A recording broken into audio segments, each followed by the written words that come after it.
You're listening to CreepGeeks Podcast.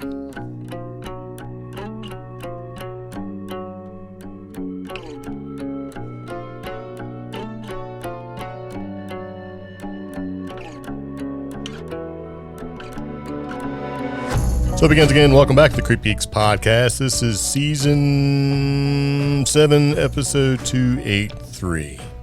Threads is new and for suckers. Yes. Fake meat approved. Digital kills spirit boxes. Airbnb Fiasco and electric ticks. Electric ticks.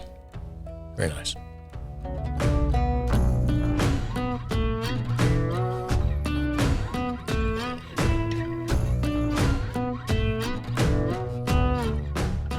So here we are again. Welcome back to the CreepGeeks Podcast. I'm Greg. I'm Omi. And this podcast is brought to you by our patrons. Yes. And us.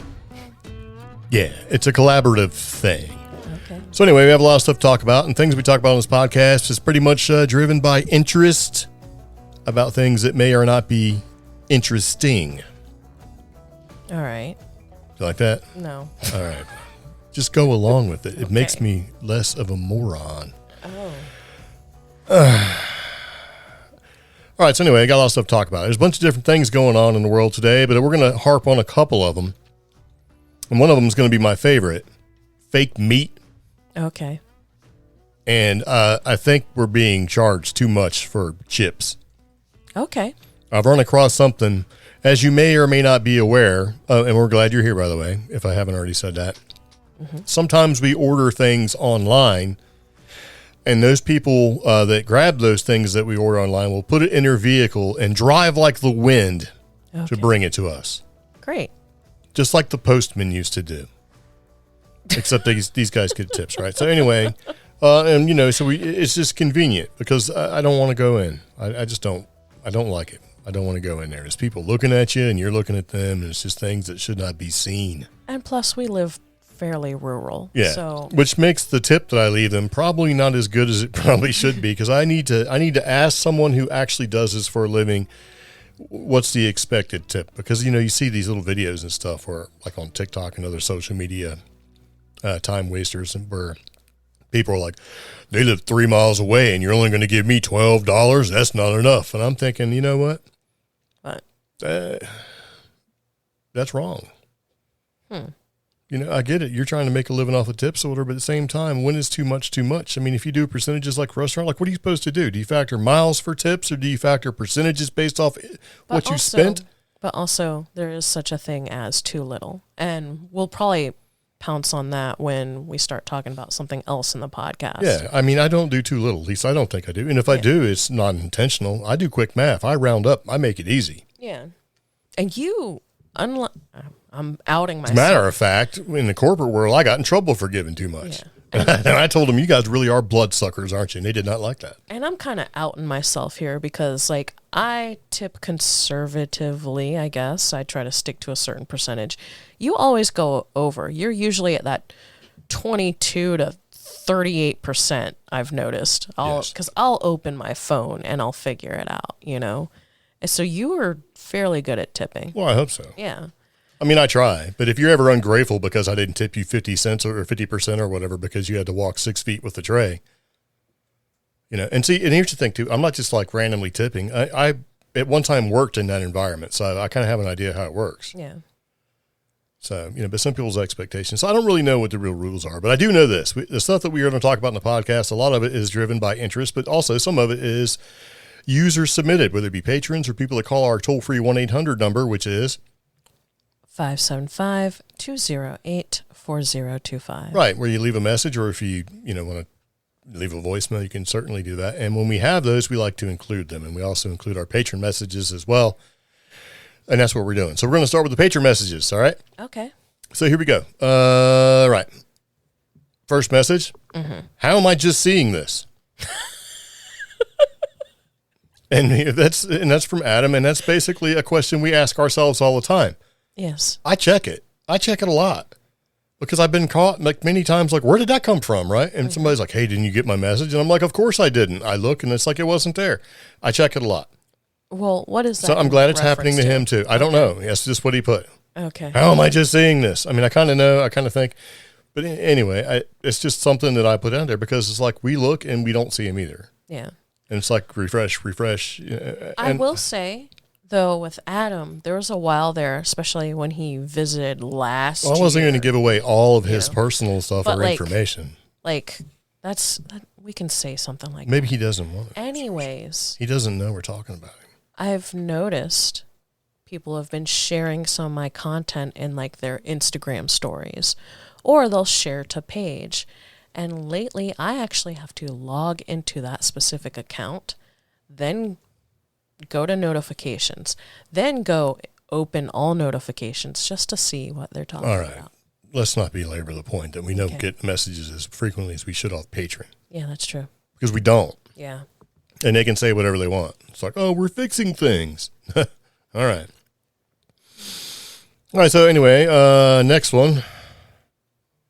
This is going to have to read this. You ready? Mm-hmm. The orcas attacking boats, which I actually had a title as Okras attacking boats, and it was misspelled. Anyway, it doesn't matter, right? Yeah. The orcas attacking boats from June 19th had amazing outro music. The song was about empty hands in an open field. Was gorgeous. Yeah. It's like, okay. And it says, I had a really rough week, and I just wanted to say thank you both for releasing episodes so regularly, and I save your latest episode for when I wash dishes or when I'm feeling anxious. And hearing you two banter helps me feel grounded. Cucumber, however, does not belong on sandwiches, only in sushi. Thank you. Wow, sushi's gross.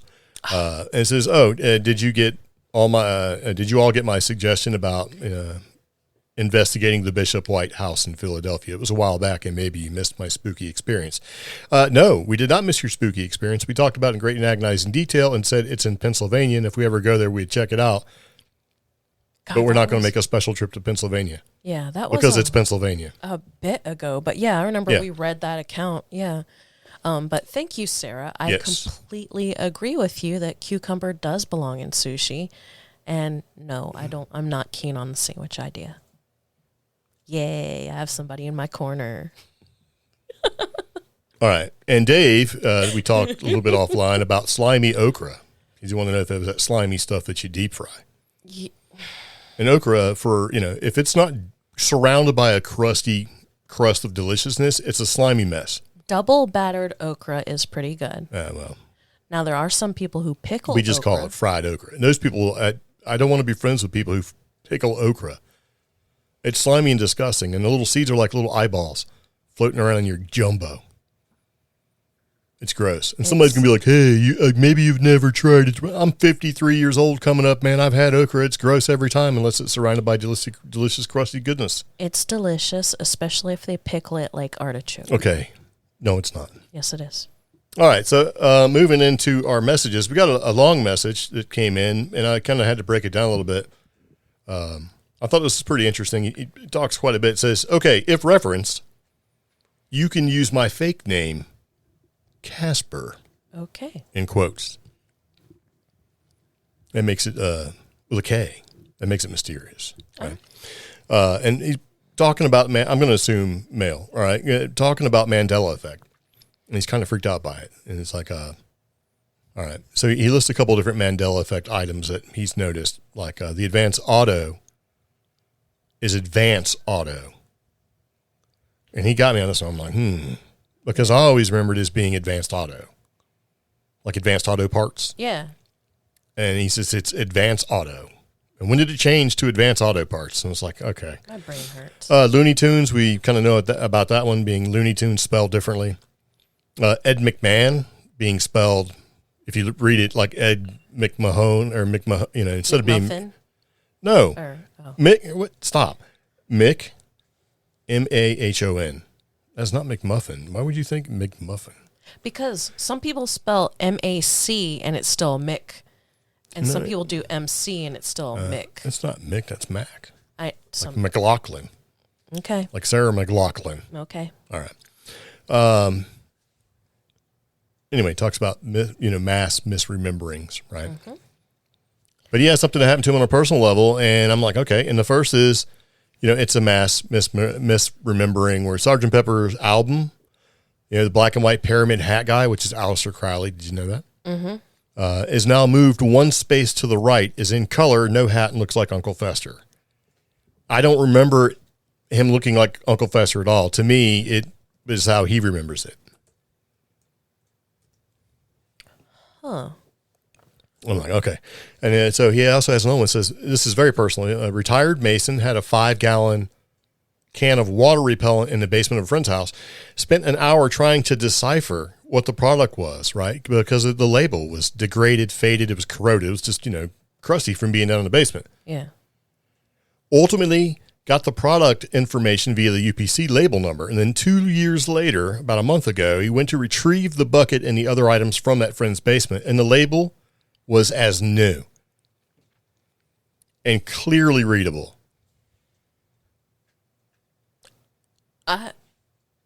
See, that's the kind of stuff where you've gone through a bunch of steps to actually complete a task because of you had to. Mm-hmm. You remember that. It's not like you just picked it up and said, oh, I don't know what this is, and then, put it down, and then, come back and you could read the label. It's not like this is, you had to look it up through the UPC code number. But it's effort. Is that an instance of misremembering, or is that an instance of like a time shift or I don't think it's a time shift. I think this is the whole parallel universe thing and alternate reality thing kind of bleeding together, which is actually what's causing Mandela effect stuff. Huh. Well, yeah, like a parallel, like a dimension split. Like they say, we fired up the Hadron Collider. Yeah. Our universe ate other parallel universes and we took their place. Did one universe, he struggled to find that corroded label, went through all that effort, but in another split, that label didn't face all that neglect and... So 2 weeks later, it went on a job, right? And the job's at a friend's house, known 30 years, and third tier friend, always says hello, shake hands, but they're not besties, right? Mm-hmm. It says, I'd stopped by his home 25 years ago to help him move furniture off his truck. Stopped by his store looking for an item which was located at his house, which he'd visited and had dinner there. And basically, I stopped a year later when I saw him washing the truck in the driveway. The house I was working at was his, but it was not the same house. It was 3 or 4 houses away, but on the same street. He said, I was not confused. I knew the house. I knew him living in it as it was my uncle's house, which had been moved a quarter mile. Did he? Now he lived in another house and had never lived in a house that I knew of. Did he ask, like, have you always lived here?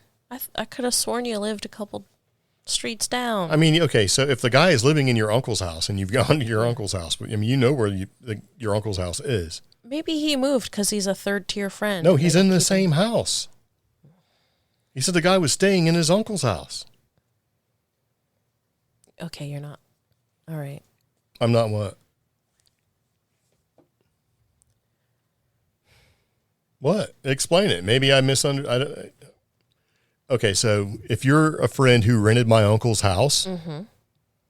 and I go back to see you, but the house is in the wrong place. But he's saying it's not his.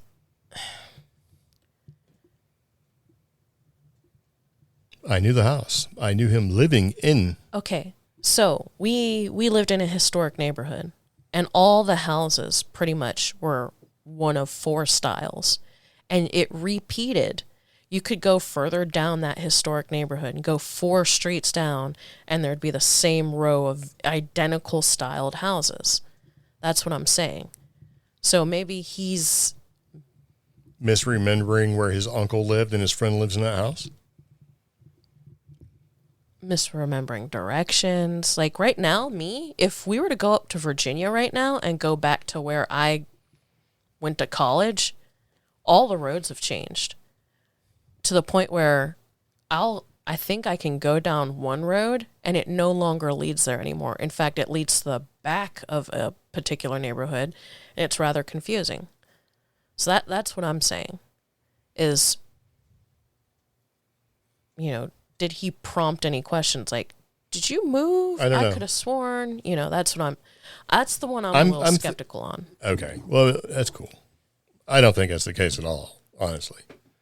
Because why would you put it in here if you just thought, if you know, like, we could go back to our house in Virginia. I know exactly where it is. What if we went there and all of a sudden it's not in the same place? I think that's kind of what he's saying. There's a familiarity with the house. It's not like he's just been there one time. And I understand the identical houses. Our houses, we had red shutters for a long time. There's an easy way to fix this. Property deed, GPS. What are we trying to fix? There's nothing here to fix. You just want to argue with me. No, I'm not. I'm not arguing. I'm saying before leaping to one conclusion, I'm just reading what he put. I understand that. So there you go, dude. Casper, Omi disagrees with you. Feel free to reach out and let us know if there are any more details that we need to be aware of. She's like, It's okay to be skeptical. Yes. Because you like okra, slimy okra.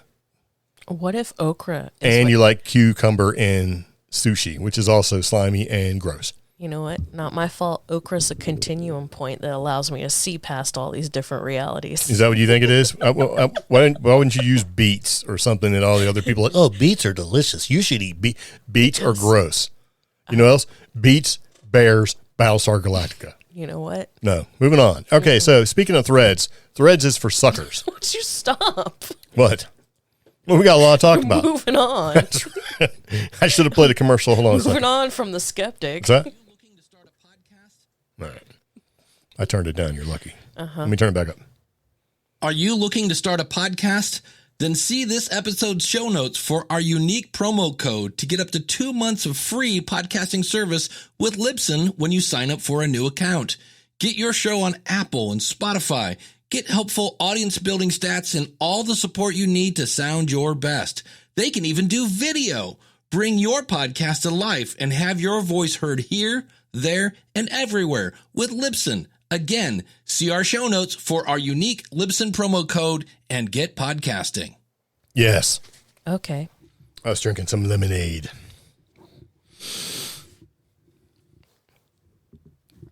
Man, that was really sour. Mm-hmm. That was the best part of lemonade. Oh. Sour part. Nope.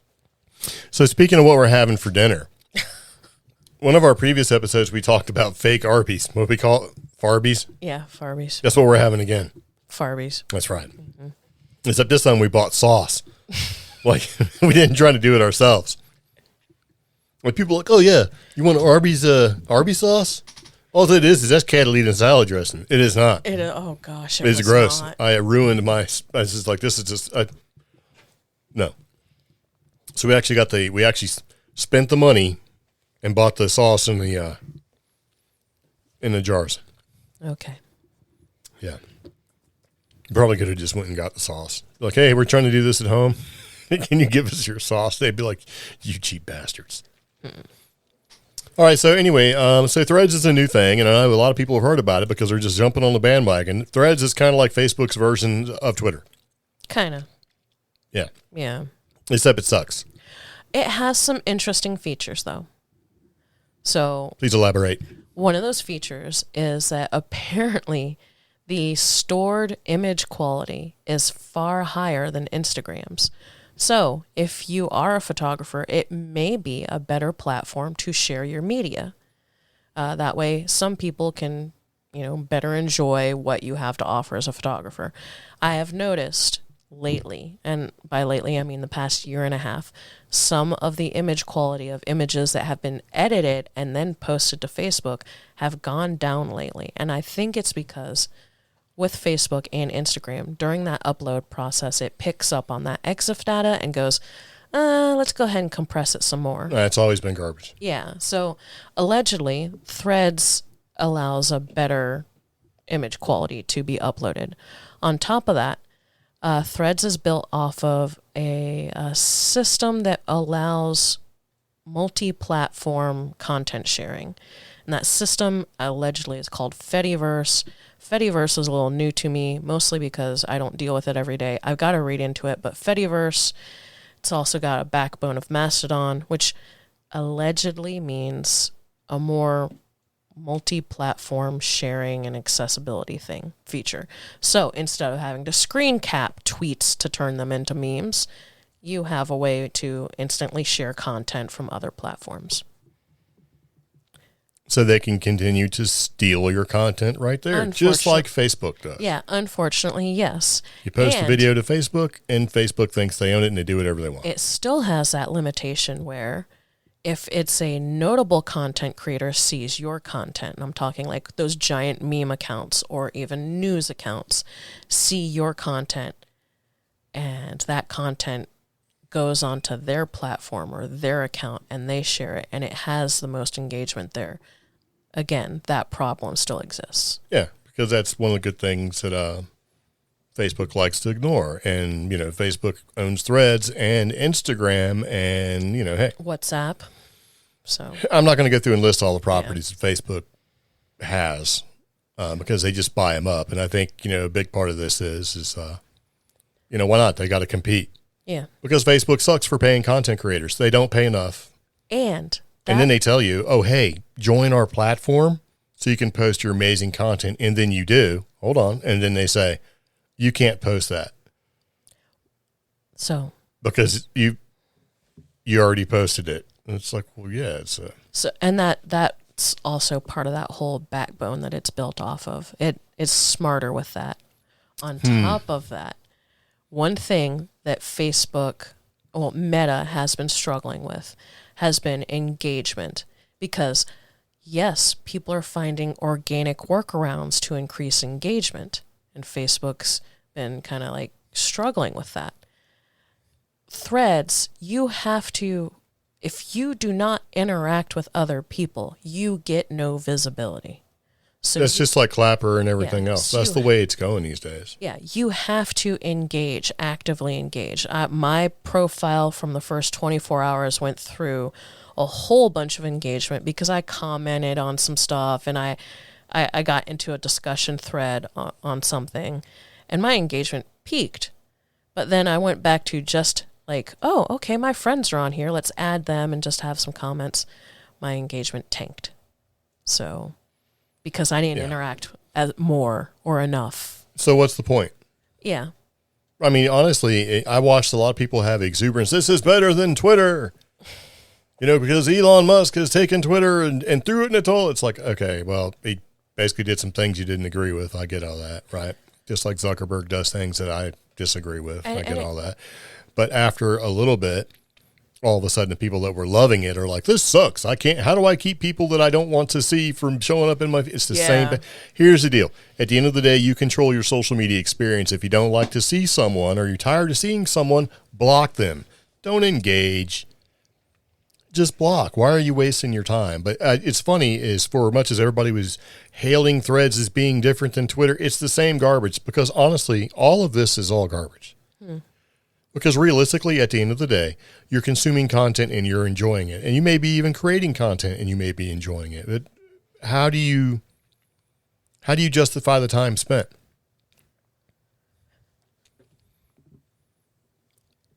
You can't. Honestly, you can't because when you try, like you just talked about engagement and the algorithm, let's call it what it is now because algorithm's dead. That's not the cool word anymore. Yeah. It's AI. Yeah. How do you feed the AI to make it happy so that you could be happy? Because at the end of the day, all of these platforms are about basically them making money to keep doing the platform. And Facebook is the worst at paying, and they're also the worst at money. And they lost $15 billion here recently. So out of nowhere comes Threads. Mm-hmm. In Threads, it's supposed to be different than Facebook and different than Meta and different than all that stuff to sort of bring them up and so they can do, because you know what else is not doing good? The whole virtual reality thing they've been trying to do. Yeah. So here's Threads. And Threads is great. They make it real easy to sign up and check this out, enjoy it. I think it's going to be, I might be wrong, but I think the exuberance is going to be short-lived, and I think it's going to just turn into another platform. See, I was excited, but for different reasons. I'm not personally mad at Elon Musk. I'm not mad at the Reddit blow up of 2018 or 2017, whatever it was. I had problems on those platforms. I did not like the crowd that did see my content. That crowd was kind of mean. And what are you talking about? Who? Where? On Twitter. I will tear them up. Anyways, that was 2017, 2018, 2019. I stopped using Twitter. If you go to my account, it pretty much just auto posts every time we have a podcast episode. That's all it does. Because people on Twitter, the crowd I wanted to see my stuff was not seeing it. Yeah. Well, I mean, that's So kind of how. I quitted Twitter, and Threads, you think it would be the same way, but here's the thing. Once you add your actual friends on Threads, it automatically shifts back to, just like Instagram, follow these celebrities. Yeah. And I made really sure for the past 72 hours or so, my Threads was focused on nature, photography, foraging. Nothing at all has been nature or foraging. Yes. They were able to throw 3 photographers my way, and one of them I already follow. Yes. You're horrible. Yes. Yeah. I mean, okay, so once I started taking a look at it, I looked at it with Cheap Geek, which is my other thing that I do for YouTube, and also CreepGeeks. I stopped. yeah. I'm like, okay, this is going to be one of those things. Until things get figured out, you're not going to see what you want. And No matter how much you interact. So I'm like, we'll just step back and let this thing do its thing. And then honestly, and here's what angers me the most is that I decided to give this a try, right, with CreepGeeks and Cheap Geek. Now to come find out, if you want to get rid of Threads, you got to delete your Instagram account. Yeah. And I'm like, well, Instagram hasn't really been serving us. Things are not the same. Changes have been made, and it's like with all these platforms over time, like Instagram trying to shift away and sort of catch up with TikTok and do video. Yeah. Right. And then Twitter adding video and longer tweets and everything else to try to catch up with everybody else. YouTube is adding shorts or has added shorts to try to catch up with TikTok. Right. All these changes are happening. And it's like, okay, so it feels like most of this is coming to an end in a certain way. And what's going to be left? Has this whole social media thing sort of run its course? I don't know. And that does bother me because, okay, I read a lot of sci-fi, and it's like they talk about a long time in the future. There seems to be 1 or 2 social networks and then some sort of black market, underground dark web thing. Like the OmniNet. But that's it. There's only one social media / internet and then one dark web. In all of these sci-fi futuristic dystopian types. sort of, yeah. And it's like, well, if we go by the person that has the most, the meme where it's Zuckerberg holding Thanos' gauntlet. Yeah. Just because he has more platforms, does that make him the winner? No. No, because I'm sorry, I still have to use YouTube for a lot of stuff. Yeah. Well, okay. So, yeah, I mean, I'll always YouTube to sort of check things out. But at the end of the day, and I dislike Facebook Watch. It's not good. Oh, yeah. I mean, you can provide long form content on Facebook Watch. I dislike it. Dislike it. Yeah. And plus, if you do something like for me, how to make a special dish or make something like baking or something, I'll find the answer on YouTube. Well, of course. I won't find it on Watch. No, because why would you? Yeah. Because they don't know what they're doing. They didn't know. Anyway. And then to go, let's just end it because the longer we talk about it, the more angry. Well, I do want to say, this is okay. So this is a strange news and paranormal podcast. The paranormal community on Threads right now is spiraling, and nobody seems to have something to really latch onto on there. Yeah. Even some of the more it's just a doom scroll. The entire thing is a doom scroll. Well, they don't even know who to follow. Right. And they don't know how to put content out there. I'm looking at these big accounts, and I'm talking people we're friends with, and they're putting their content out there, and it's not hitting. No, it's not going to hit. You know why? Because what's your first inclination? You treat Threads like it's a completely separate platform. Yeah. And so you're like, okay, well, I should probably share some things that I have on Instagram. Yeah. So you try to give this a test. And what are you doing? You're sharing content that you've already put up there. You think Threads doesn't know that you're already putting content from Instagram on Threads? Yeah. And what's it doing? De-ranking. I've already seen this, so I'm not going to push it. It doesn't even de-rank you. You just don't have a chance to rank at all. It's like, okay, you 3 guys come here, or you 400,000 people go home. Yeah. You know what I mean? And that's exactly what it's doing, because even if you went out of the gates and created some brand new content, it's not going to be seen. Do you use hashtags? How is it supposed to see me? How's the algorithm? And they haven't really put any sort of real information of What are you doing with my privacy information? Now that you made me link it with Instagram and I have to delete everything to get rid of you, are you able to go around the privacy settings and stuff? Yeah. Which is what, Apple turned off for Meta, and Meta lost a ton of money because Apple's like, no, thank you, you're tracking. And don't get me wrong, Apple did that not to protect you because they want to sell your information. So Apple's doing you a favor by turning off those nagging other sites that are tracking and stuff so that they could turn around and sell your stuff. It's all a conspiracy. So speaking of conspiracy, Yeah. fake meat. Not this again. Just picture a vat of just goo. Mm-hmm. Fake meat goo. Okay. Right? Approved by the FDA. They don't even have to tell you they're putting this fake meat in your food. There's so much wrong with this. They don't have to tell you? Nope. They don't have to disclose it. Where is this? Click the links. Okay. It gets pretty awful. Approval means U.S. becomes the second country in the world after Singapore to allow sale of meat grown from animal cells. Part of enjoying meat is being able to, animal meat in general, is being able to ingest part of the essence of the animal, a small piece of its soul. Can't do that with this. They just take some random animal cells and they grow this meat like in a lab, and they can grow it in a huge vat, stir it with these big metal spatulas and stuff. It's not alive, man. They still have to disclose. How much? They probably have to say lab-raised meat. It may contain genetically modified ingredients. I want to know, man. I don't want to eat fake lab-grown meat. It's soulless. There's something wrong with that. I'm telling you. So lab-grown meat will be able to be sold to U.S. consumers for the first time, with the federal government granting permission for 2 separate businesses to offer their chicken products to people.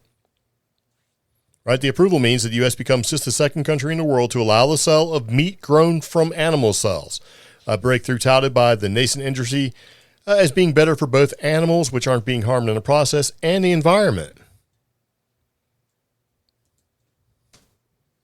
They don't say better for people.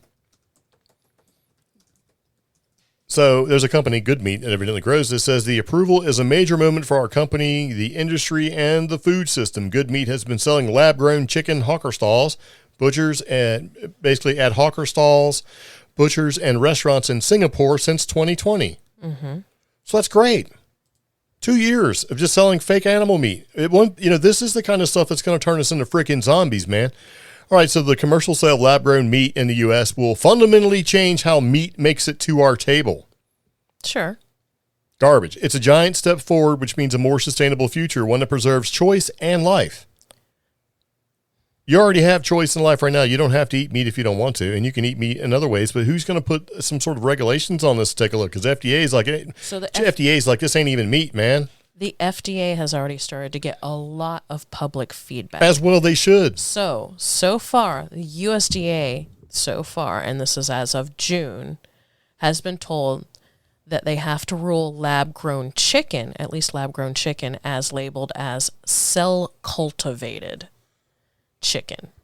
That is the most disgusting thing I've ever heard. The labeling decision, however, this is where you can still freak out, only applies to the brands Eat Just and Upside Foods. Yeah, so what about the rest of them who decide they don't worry about that? Future decisions will have to be made when each company brings it to the USDA/FDA for. See what? Okay, that's great. Okay, so you're saying it's cell cultivated. When are they going to check to see how bad this stuff is in the future or anything like that? The stringent things, and I do stringent basically with air quotes, that they put in place for, animals and what's considered meat and how much meat and how much rat fur can be in your hot dog and all that stuff. There's rules for that. What's the rules for this? Nobody has said there's rules. What's the freaking rules? I keep thinking about stuff like, how when an animal or just when a human has a weird, like, cyst growing in their body, has like teeth and stuff in it, like hair and teeth and eyelashes and just weird crap growing inside of some crazy cyst in your body. Mm-hmm. Who's to say that they're not cultivating cells from that?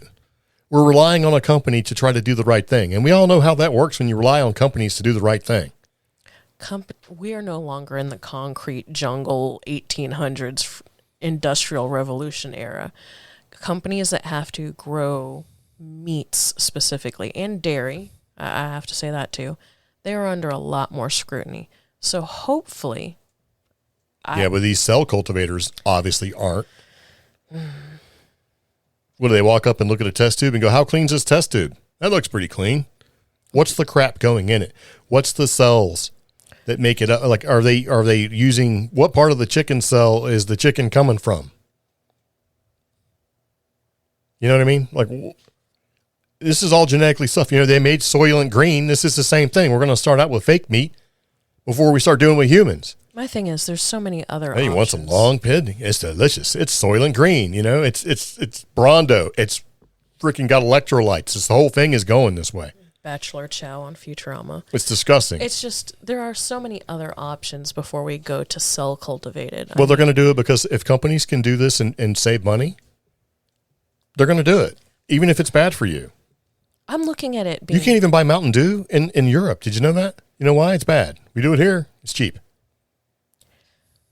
Okay, so I've been really into mushrooms lately. You can make a meat substitute out of mushrooms, and it's very healthy. Is that coming from the mushroom people? The ecological impact is far less than both cows and, like, typical, cultivating and raising meat. Until the mycelium practices. network gets out of control and basically turns us all into zombies. It's a better option. Better than what? I mean... Yeah, you can make mushroom leather, too. I don't eat that either. Well, it's leather. Why would you eat leather? Because leather's on cows. Leathers is what protects the hamburger meat that makes me hamburgers. It's all connected. It's a cycle, Omi. It's all connected. And the hooves... gives my meat traction. Right. It wears the leather coat to protect the delicious hamburger meats and steaks, and the hooves give it traction to get it on where it needs to be, so that later on I could eat it. You know what I mean? How do they? I can't even. How do they? What kind of cattle drive are they doing with these freaking test tube meat things?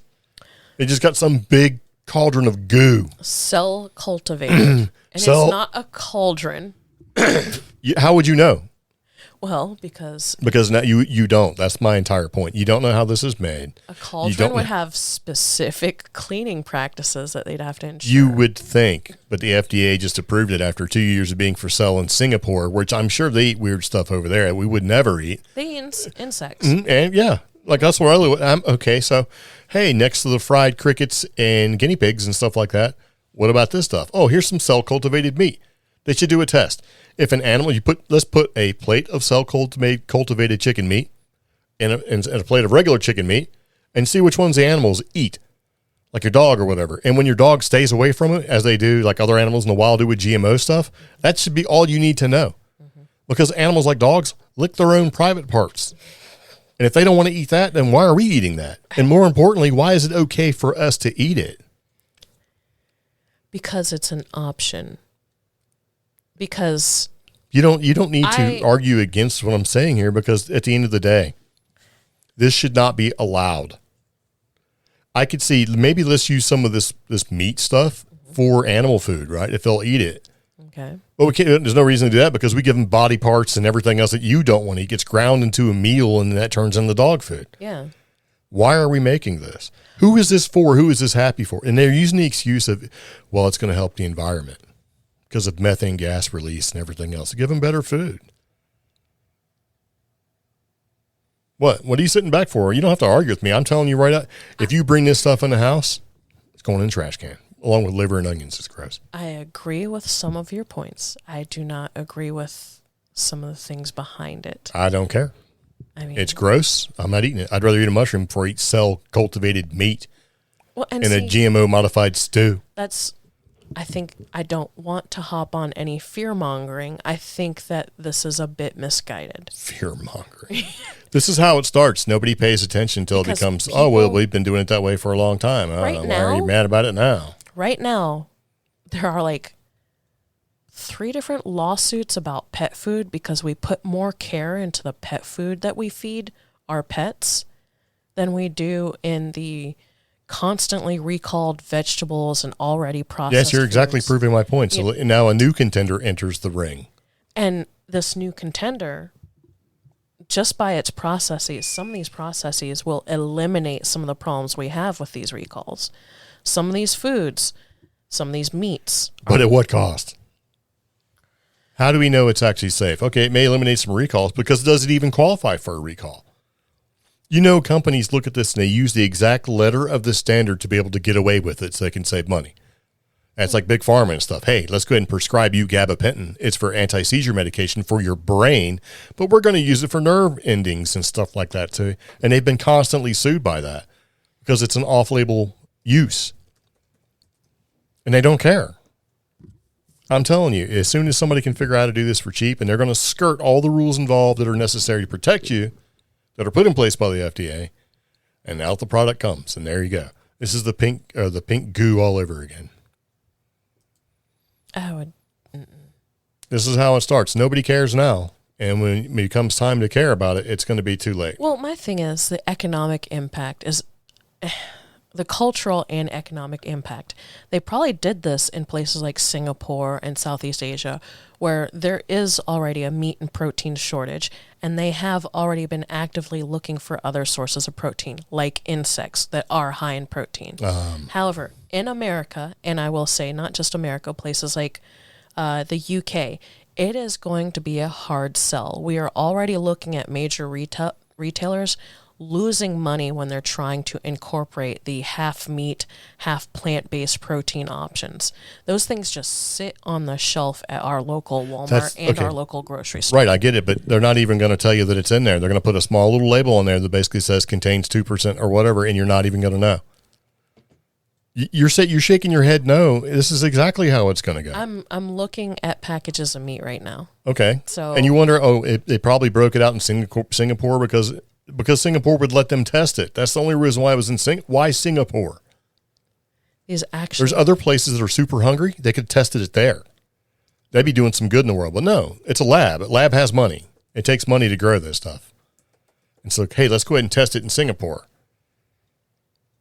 So these ones that are available in the UK, it actually says cultured meat, and then one says lab-grown meat. Which one would you rather buy? If you're unaware, are you going to buy cultured meat or lab-grown? I would probably fall for the cultured meat Of course you would. That's my entire point. And that moves into something else we're going to talk about. And this, I think, is a great disservice. Mm-hmm. And I may be wrong on this. So you can correct me. Not you. The listeners. Oh, not me. Yeah, because see, half the time you just want to argue with me against me, not against what we're talking about here. Later on, when you're eating this cultured meat and you're like, this meat sure is rubbery. Yeah, I wonder what part that's cultivated from. It could be like cells we don't want food to be cultivated from. Tongue cells, butt cells. Do you know? They don't disclose that kind of stuff. At least you know where chicken comes from. Public chicken feedback meat comes from allows chicken. you to say, I want to know where what cells are being cultivated. And sure, and they can say, well, we're doing it in accordance with the USDA. And that's all they're going to say. They already allow this kind of thing to go on. We should be angry about it. We should also be angry about the fact that they're changing labels on potato chip bags. That's true. What they're doing is they're giving you less, changing some wording on it, and selling it to you at a higher price. Remember family size? You used to get a big giant bag of Doritos. You think that was 10 ounces of Doritos? Mm-hmm. No way. It was huge. It was like 16 ounces, 22 ounces, right? A big giant thing of Doritos. It was huge. Family size. Now they're calling it party size, 10 ounces. And you're still paying like $5. And then he's like, okay, well, I'm at Walmart shopping online and have somebody magically whisk it away and bring it to us. And it's like, I'm just get a bag of chips. Okay. Family size, 10 ounces. How is that family size? No. We don't want to call it family size because then you'll be on to us because we know that you bought family size in the past because who can eat 5 chips? Like a serving size, 7 chips. Are you freaking kidding me? That's the stupidest thing I've ever heard. So here we go. Let me send you a half full bag of chips. We're going to call it party size and give you 10 ounces instead of the bag that you bought 4 months ago that was family size was 16 ounces. So what is party size? You think if you're bringing some chips for a family, it would be large, right? But if you're bringing chips for a party, that should be huge, wouldn't you think? Mm-hmm. Doesn't that make sense? But no. let's go ahead and instead of you getting 16 to 20 ounce bag of chips or whatever, here's 10. We're going to call it party size. And we're going to charge you the same price, if not more. And they realize that because, like this article I've gotten from, I guess, M Live, the biggest price increase came from potato chips and snack chips, which saw the average price for a 16-ounce bag jump by 4.8% month by month, and has seen a 15.7% increase year over year since 2020. Yeah, and why is that? So now the average price for a bag of potato chips is $6.11 in the United States. And because of that $6 price tag, now they are marketing the different sizes. Yeah, because you don't want to pay $6 for a bag of chips. They're like, hey, here you go. Hey, check it out, bro. Here's a party size. It's like 10 ounces or even 8 ounces or 6 ounces of chips for the same price you paid 2 years ago for a big giant bag. And this was the part that supply chain crisis. This is the part that gets me. Okay, so most potato chips are either potato chips or corn chips, or their product is corn or potatoes. Cultivated chips coming soon. Corn, there's nothing in all of these articles about corn, but it does say white potatoes have risen by a whole percent in the last month and remain up 15.4% over the past year. So the price of potatoes that are used to make potato chips is rising. And nobody talked about that. Everybody was like, ooh, we're short on eggs. There's a chicken shortage. There's an egg shortage. There's a this or that shortage. Nobody's like the basic starch that helps feed America and many countries. Well, I mean, okay, so if you look at all the conspiracy stuff that's been going on for a long time, you had farmers burning all their corn and wheat and everything else because they weren't allowed to sell it. Yeah. What makes, okay, so I think, I and I hate to say this, I don't sound like a conspiracist, but a lot of this, supply chain crisis and shortage and everything else, I think is more engineered than anything. Oh. Like when they kept saying it, like when Amazon had all the products that was locked up at the ports and container ships couldn't get in and all your stuff is going to be delayed. We passed trains miles long. Yeah. Like all the time. It wasn't like, oh, look, there's a train. Wow, I haven't seen one of those. And, heading towards New Mexico in 4 hours. It was like, there's another one, 3 miles long. Well, engineered, bro. Yeah. And they've been burning up all the food processing plants and facilities. There was like 7 that got burned up or whatever it is. It's just like it caught on fire magically. Oh, and gas refineries catching on fire magically. It's scary. If you really start digging into it, I can see how you turn yourself into a serious, like a Charlie Day nut job, gesticulating at the whiteboard with all the pictures on it. Well, here's the thing. Some of those crops you mentioned that we've seen farmers burning or disposing of, those farmers are asked by the USDA to grow those extra crops with the goal that the USDA will provide additional funding to other entities to purchase those excess or surplus crops. That's partially true. That's not been happening. Because at the bottom of this article is farmers grow extra crops. Michigan food banks need extra cash to buy it. So the Michigan food banks in this particular article, they have their federal funding. They don't have all of it. Well, farmers get subsidies too, and the subsidies are there for them to grow crops. And they're like, oh, well, guess what? You need to keep growing a crop even though you're going to have to destroy it, but you don't get your subsidy. We ship corn all over the world. And all of a sudden they were like, so we've had an egg issue, shortage or in whatever. Salmonella was one. We've had an egg issue. We've had a potato issue because chips are so freaking high. What's next? Oh, we're going to have a meat issue next. That's why it's going to be cool for the cell cultivated food to become approved all of a sudden, because you have to have a crisis, what can be considered a public crisis, right? Before you get approval for things that you would never approve before. So I don't know what's going on. I'm beginning to think that we're just getting screwed out of our money here. And all these companies are saying, we can't find people to work and we're suffering all this. And it's like, but you're reporting record profits. I still don't understand that. You're reporting record profits, even though you're showing record profits, but you're also showing a huge loss all at the same time. And you're saying that people don't want to work.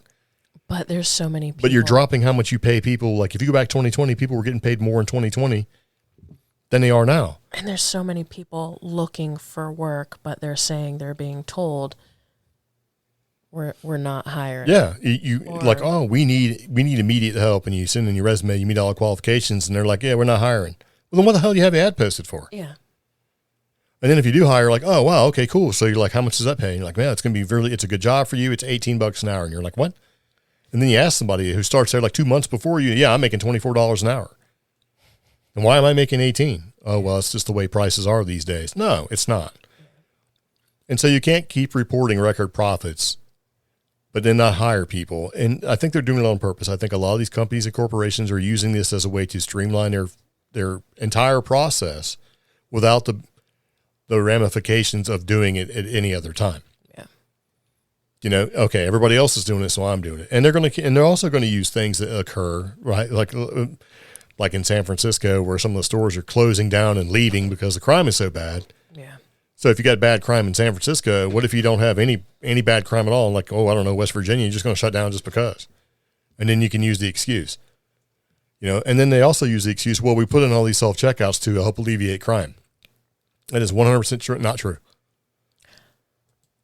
Because when I was help installing these things a long time ago, we're talking about like back in 2005. Yeah.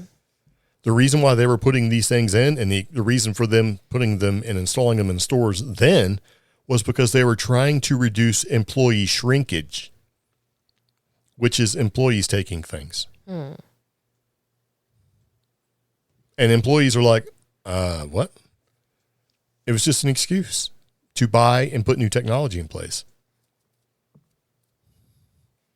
And it's all garbage.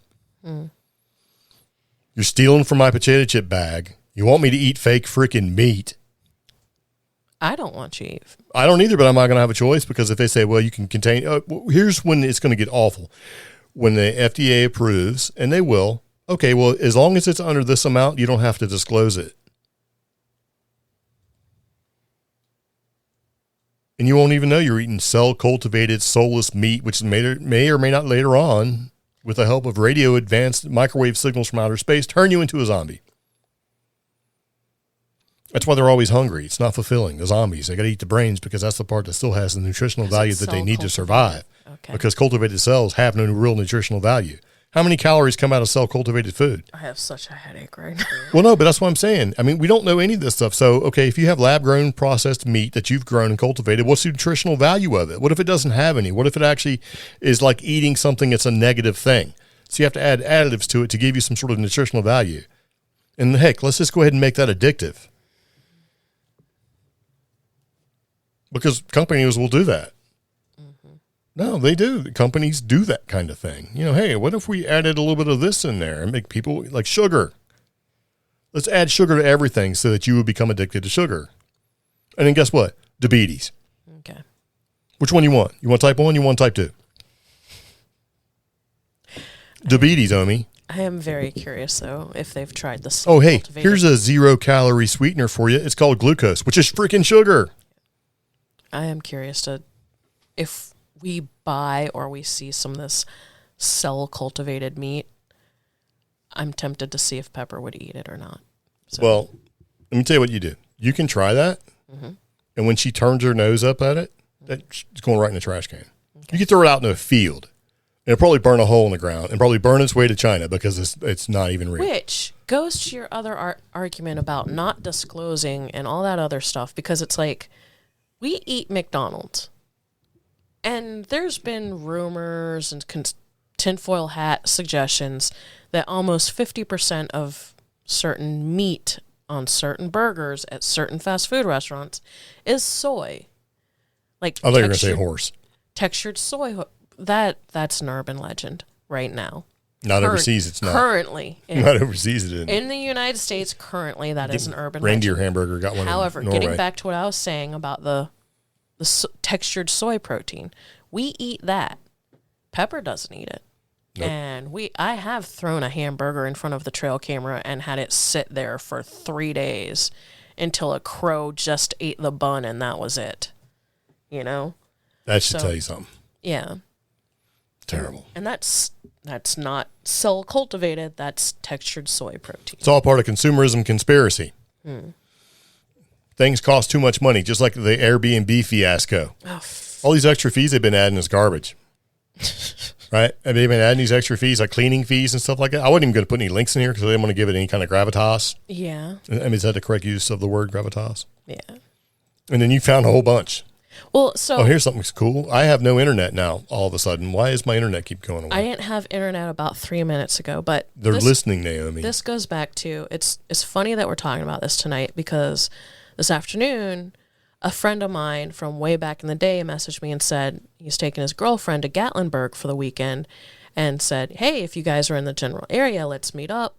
I have an Airbnb, blah, blah, blah, and told me that he had gotten a very great rate for a romantic Airbnb for him and his girlfriend. And I was like, wow, that's a good price. He's like, yeah, because the Airbnbs are going through so much, grief right now. And I'm like, yeah. So some of them are dropping due to, and if you pay attention to the news right now, the Airbnb collapse. Well, they did it to themselves. Yeah. And the links I provided in the podcast notes kind of show that because there are some ridiculous rules. Like one Airbnb, the extra guest fee is $144 per person. And they're advertised as a romantic getaway, but the extra, if you want to go by yourself, it's one fee. You add your romantic partner, and it's $144 more. And then if you add a kid, it's $144. This is from a BuzzFeed thing where it's like clean my whole house, and then we're still going to charge you a cleaning fee. Yeah, this one. This one guy wanted to stay at an Airbnb. It was going to be $108 to stay for one night. So his total charges, that $108 only added up to 47.7% of that fee. The cleaning fee, $75. The service fee, $25. The occupancy fee, $18. So the total fee was $228 for one night, meaning over 53% of this was in fees that included the rules that he had to clean the house on top of the additional cleaning fee. Look, man, I'm not here to rent your house and pay your mortgage in one day. Oh. And clean it and then have you still charge me a cleaning fee. I don't give a crap about your fees. I don't want all that stuff. And that's like we've had the option in the past when we were traveling quite a bit to stay at Airbnbs. Yeah. I didn't even remotely entertain the idea because number one, if you're not worried about fees, it's the whole. And people say, well, you don't have to worry about it. But people put cameras up in houses. They have them all the time. There's rules for that. There's weirdos. There's people that oversell their B&B, and you wind up staying in a shack, but the pictures look pretty. I mean, I fully expect that with hotels and motels where you look at online, you're like, that looks amazing. Remember, when you're looking at a hotel or motel online, that's the best it'll ever look. Yeah. So when you get there and there's a cesspool for a swimming pool, you're like, I chose poorly. We've had friends and family try to stay out here in Western North Carolina, and they've booked a place only to find out it doesn't have running water. Oh, that's extra. That's a fee. Meaning? You want me to come turn it on for you? $49. Outhouse, whole situation. Well, I mean, okay, some places that there is no other option. I get it. And for a very rural mountain sort of place, yeah, that's just how it is. I understand that, but like, I think that these Airbnbers who are like, heck yeah, this is amazing, got to the point where milking people with all these extra fees and stuff has hurt them. San Francisco dropped off like 50%. Yeah. Oh, I shared with Greg a couple of days ago or about a week ago this thing where it was showing the total drop in Airbnb revenue. Right, which is why we put this in the podcast. Which was like, just in the Western North Carolina region, it was a 42.7% drop in revenue from Airbnb and similar services. Places in Tennessee, it was upwards of almost 60%. And it's like all these real estate websites are going to say it's going to cause a housing collapse and all this crazy stuff here. Well, that's what they get. A lot of people, they bought these houses, right? Yeah. And they said they bought them strictly to become an Airbnb. Yeah. And so here they go. And what's going to happen? I could see where that could actually cause a problem with the housing market. Some of these houses become rental houses all of a sudden where people think this is going to be amazing. Yeah. And I think it's problematic because, like, you also put a link in there about some of these ridiculous rules and stuff when it comes to, like, oh, here's what you got to do if you want to basically stay in my Airbnb and then check out.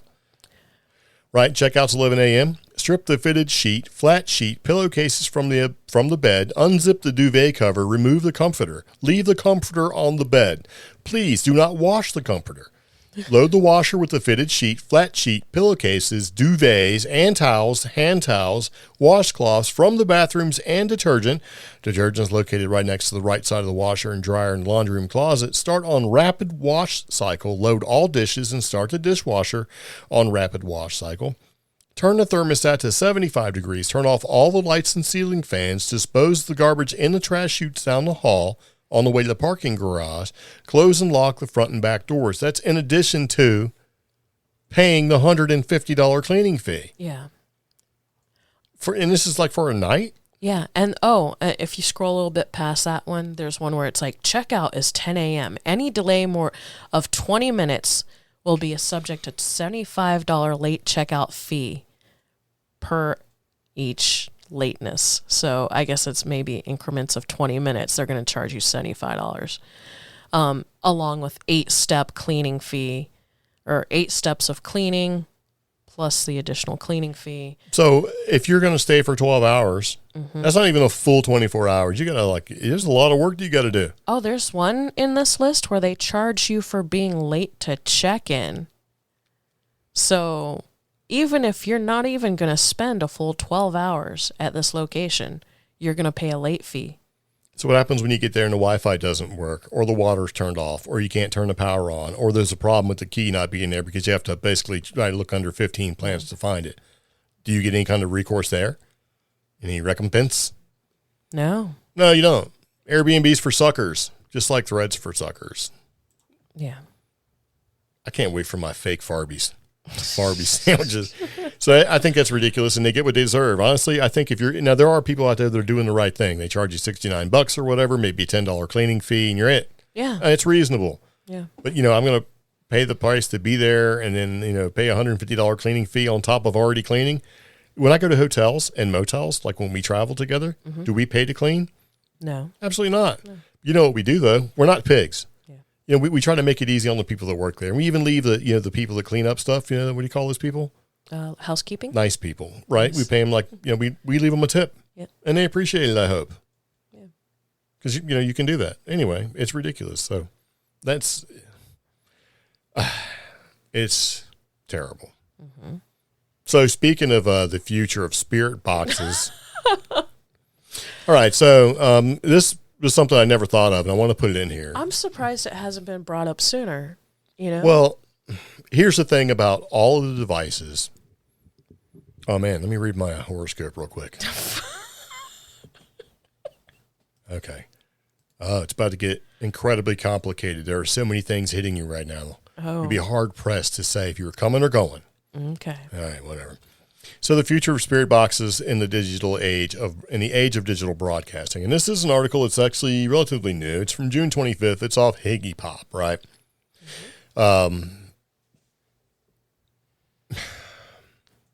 So nuts and bolts is how does this work with digital broadcasting when there's no analog signals? So once they turn off all the analog signals in the world and go straight digital, how are spirits going to use the energy that's just not there? Because paranormal devices like spirit boxes use technology that rapidly cycles through analog channels. So if there's no analog signals, there's no analog channels. And if you have a spirit box and you buy one right now, if it's not a digital box, as in it's designed to basically use digital signals, you're not going to get anything. It won't ever pick up a signal. It'll just be static. Like a lot of police cars and stuff like that. They don't use analog signals anymore. They use digital. Yeah. Your cell phone. They did away with analog signals and cell phones a long time ago. When you put the big bag phone away, it's all digital. So when they finally turn these off, unless you actually have a digital radio, you're not going to get anything at all. If you're trying to use something that uses the AM and FM radio spectrum to try to pick up a spirit voice. So how is that going to affect it? I don't know. I think because I'm already skeptical of those devices anyways. And I have some criticisms for some of the other ones that are more popular. If if you take away the source of energy or source of, I don't know, proof or evidence or way you can come up with evidence, it's going to make the tool obsolete. Well, I mean, honestly, since none of these tools are designed with the express intent of being a paranormal type device to seek out ghosts and all that stuff, you could say that anyway. True. I mean, none of these devices, they're all been retasked, repurposed to be able to be used or hopefully used for, seeking out paranormal spirits or activity or energy or whatever it winds up being. Mm-hmm. And, and so if you don't have the analog signal, let's just say if the analog AM/FM signal, whatever it is the fundamental foundation for a spirit to communicate, and you take that away, where it's just basically static and nothing, there's no energy, nothing for it to latch onto, how's it going to communicate? Which I think is the argument, right? And digital's the same way. How do you make it work? Because a lot of people are like, well, when I get a spirit box, I immediately cut the antenna. So that way, if I hear anything at all, it's coming from the spirit world. Okay. And I'm like, okay, well, if you don't have something for it to use for energy to begin with, you'll never get nothing. Yeah. Right? So you have to kind of have something. You got to have something for it to latch on to. You can't just make it out of the ether, because if spirits could do that, just use the energy, natively without having to need any additional energy from additional sources like batteries or whatever it is to grab the energy, I think we would have more instances of people just having all sorts of communication type events happening. Yeah. I think it has to have something there for it to use to manipulate, if there's something there at all. So if you don't have a signal for it to manipulate because there's no energy behind it or whatever it needs, the frequency spectrum, whatever, to make it happen, I don't think it's going to happen as much. But there is a group called Paranormal Energy Norway, right? Because Norway is all digital. They don't have analog signals. They don't have any AM/FM analog signals. Mm-hmm. And they've been innovating in the digital shift. They've been experimenting using hacked old radios, exploring the use of single frequencies to minimize radio bleed and enhance the potential for authentic EVP communications. And it says, interestingly, despite the absence of the FM frequency bands, the team continues to report instances of EVPs, a phenomenon that defies both conventional understanding and spurs interest. So they're just using one frequency to do it. And it doesn't really say, for example, if they're using that one frequency to transmit on that one frequency, or if they're just using one frequency for communication, that's it. Because if the understanding is that there has to be some sort of energy present for the spirit or whatever to grab onto to get itself energized enough to be able to impact you in some way, whether it's through EVP or movement or whatever. If there's no energy there, there's no energy there. Yeah. So I don't know. So as the global transition from analog to digital radio continues, it's clear that the landscape of the paranormal investigators is bound to change. The exciting prospect is here. For potential for developing improved tools and methods and refining the process of discerning the unexplained. I don't know. It does bother me in the sense that I just feel, and I may be uneducated in this, but I just feel if we switch to something that constantly bounces or cycles through with the digital signals, that can be even more easily manipulated. Because you could just like you could probably do with analog, you could probably find a way to get it to only ping or pick up the strongest signals, the weakest signals, or you could even manipulate it to intentionally do something that would be deemed paranormal. I don't know. I think you're going to have to use a lot of generators to put enough energy out there for maybe something to happen. I mean, I already get mad at that one device that everybody uses that's so easily manipulated just by turning Bluetooth on and off on your smartphone. You know? Well, I mean, that's because you're actually putting energy in the air, right? Yeah. And that's why there's rules to the FCC that, hey, this device may cause static. Yeah. May cause radio interference. And that's what it is. It's electromagnetic interference, whether it's radio frequency interference or magnetic interference or whatever. I mean, do we go back to different forms of communing or spirit divination. I know, like, we know two different people who use dowsing as a form to communicate with ghosts. Do we go? Yeah, there's a lot of people doing that. Do we go back to spirit boards? I mean, what's going to be... I don't know. No idea. So that's like with... I don't know. I don't even want to... like SLS cameras and stuff, right? And it sits there and it shows a little stick figure jumping around. You're like, ooh. Yeah. It's funny how the SLS thing will key off of something that's not there that you can't see, but you'll be standing right next to it. It doesn't key on you, right? You're a person. You're standing right there. Why doesn't it give you a little stick figure on you? Like, look at me. I know. It's supposed to track you. The whole thing was so that you could do stupid Connect exercises in front of the thing, all right? Play video games and junk. How come it doesn't key on you? So I wondered about that. I'm not a gamer, so I really don't know. And I wanted to figure out if the reason is because you haven't used it with the game system and calibrated it yet. Because when you use those types of games, like Nintendo Wii Fit and stuff like that, you're supposed to calibrate it first. You're supposed to stand in front of the sensor first and go, this is me. This is me with my arms up. Put my player name in. You're supposed to do all those types of things first. So maybe skipping that step. Whenever we use it, it's like chair, ghost chair, dancing stick figure on the ghost chair. You know, here's a glare. Yeah. I don't know. It's just, it is kind of interesting to think that with digital being, you know, going to be pervasive and you're not transmitting it. Like, what are you going to have to do? Like, use a transmitting walkie-talkie to try to get some, ham radio for EVPs? Then you can have all the ham radio operators all super mad about it because they get really bent out of shape if you get a radio that can transmit on the ham bands and you don't have a license. Like, they'll come get you, man. They will totally come get you. You're allowed to listen, but you better not transmit. I got news for all you ham radio operators out there. If the end of the world occurs, I am transmitting all day long. With not a single care. Because what are you going to do? It's the end of the world, man. Oh, sorry.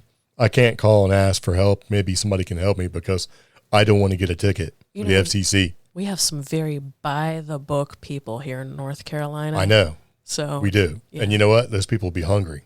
I want to be like, hey, it's looking for nuggets. Does anybody have any chicken nuggets? Oh, God. I'll trade you 5 tobacco leaves. Oh, no. Yeah. Canned peaches. Everybody's got canned peaches, so it'll be one of the things that people don't want. Hey, I'll trade you some canned. No, thanks, dude. No, thanks. I got 75 cans of peaches. This band I do is not occupied. Care. Get off. That's right. You got any pork and beans? You got any pork and beans with a little nugget of bacon in there? You got any of that? And you got, just canned peaches? No, thanks, bro. We had 75 pounds of maple brown oatmeal. Oh, gosh. They're like, this will feed your entire family for a week because that's what all those kits, those emergency kits have, like oatmeal full days. So if the apocalypse comes, we don't have to worry about fake meat because we have 5 pounds of oatmeal. Maybe that's what they'll feed us when the apocalypse comes. Maybe like, oh, thank God we've made 15 billion pounds of this stuff. Here you go. And then next thing you know, you're like, no, I should do what they say because I can't control myself because I have to do what they say. That's not going I have no control anymore because they are controlling me because it's full of nanites. Nanites. Yep. You act like you've never seen X-Files before. You know exactly what I'm talking about. Who's controlling the meat now? I also realize our government. I can't control my meat suit. That they wouldn't bother to put such expensive, wonderful technology in us. Hey, it's always a problem with scale. The more expensive crap you make, the less expensive it is. Wholesale nanites now available in your cell-cultivated meat. Well, the more expensive they are, the more they're mass-produced, the less expensive they become. And also the technology had tendency to get better. So if you had to leap around and do things a certain way, when you can eliminate 10, 15, 20 steps, it becomes easier. Right? Okay. Hey, imagine how much cell phones used to be back in the day. I'm sure back in the day, some of those like flip phones, they were like $2,000. We're coming back around to that again too. Yeah. You want a Samsung or an iPhone phone? Well, how much is it? $2,600? How much is your? Oh yeah, it's great. You got a $600 laptop on your desk, but you're rocking a $2,600 phone. Coming soon to a store near you. Suckers. Speaking of suckers, we're going to go ahead and end this because I think we've been talking for quite a while. Is there anything else that we need to talk about that I may or may not have forgotten? No. That's what I thought. Not that I can think of. All right, not that you can think of it. Excuse me. Yeah. That was an old man groan. So thank you guys for tuning in. Everything we've talked about, for the most part, will be in the show notes for each podcast episode. You can find those show notes everywhere we publish this podcast. Be sure to check us out on social media, and yes, that does include Threads right now. We are looking for more engagement and more friends and more ideas in our Facebook group, so be sure to join our Facebook group. Yes, that would be lovely. Any questions, comments, concerns, contact at CreepGeeks.com. Very nice. All right, so there you go. That about wraps it up for this particular episode of the CreepGeeks Podcast. This has been Season 7, Episode 283. So if you have any questions, comments, concerns, let us know. But until then, see you later. Take it easy. Bye, Sickle. Bye.